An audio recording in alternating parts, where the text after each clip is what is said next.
नमस्कार मित्रांनो, माझं नाव मनीषा आहे आणि माझ्या किचनमध्ये आपलं स्वागत आहे। आज मी आपल्याला वेज मेयो सँडविच शिकवणार आहे।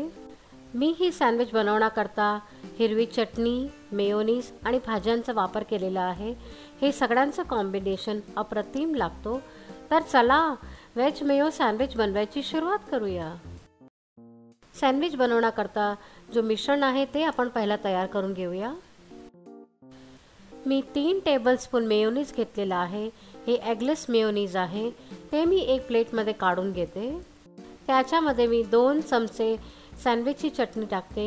ही चटणी मी थोडी तिखट बनवलेली आहे, त्याच्याने सँडविचची चव अजून वाढून जाईल।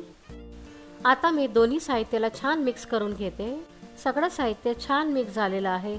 आता मी त्याच्यामध्ये 2 चमचे बारीक चिरलेले कांदे टाकते, 2 चमचे बारीक चिरलेले कॅप्सिकम, 2 चमचे बारीक चिरलेली कोबी, 2 चमचे किसलेले गाजर, 2 चमचे किसलेली काकडी।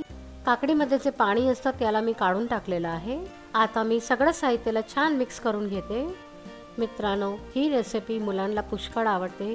ही अप्रतिम रेसिपी आहे आणि अशा प्रकारे आपण मुलांना पुष्कळ भाज्या खायला घालू शकतो। तुम्ही तुमच्या आवडीप्रमाणे याच्यामध्ये भाज्या टाकू शकतात। मित्रांनो, जर तुम्ही या सँडविचला मुलांना डब्यांमध्ये दिली तर त्याच्यामध्ये मीठ अजिबात नका टाकू। मीठ टाकल्यामुळे भाजीमधून पाणी सुटेल आणि सँडविच अगदी मऊ होऊन जाईल।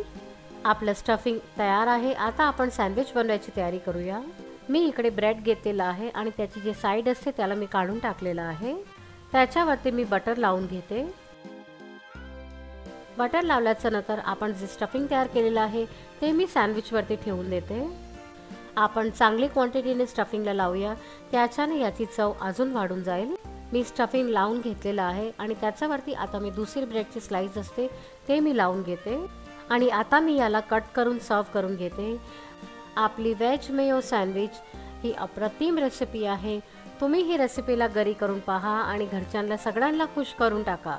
जर तुम्हाला माझी रेसिपी आवडली असेल तर त्याला लाईक आणि शेअर करा आणि चॅनलला सबस्क्राइब करायला नाही विसरा।